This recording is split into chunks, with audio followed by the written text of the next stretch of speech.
Trending topic sa Twitter ang Super Serena Worldwide na Eat Bulaga kanina, kung saan nagtagisa ng mga kalahok mula pa sa iba't ibang bansa. Kilalanin natin ang mga nagwagi sa Aking Chika.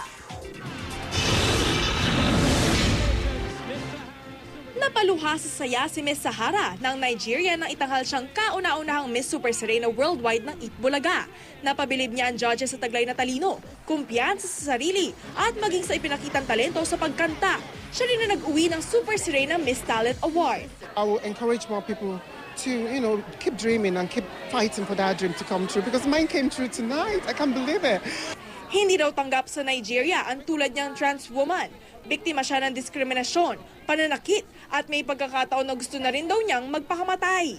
Kaya noong edad 19, napilitan siyang manirahan sa iba't ibang bansa tulad ng United Kingdom, Belgium at maging sa Pilipinas.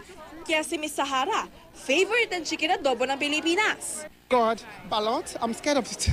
It's about how much the society accept the people for who they are.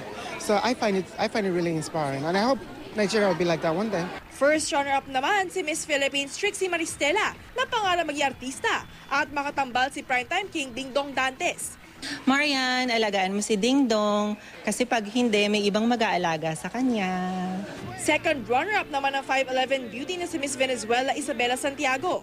Siyempre, hindi pinalampas ni Aling Maliit magpa-picture kasama mga Super Serena kahit pa hanggang tuhod lang siya ni Miss Sahara.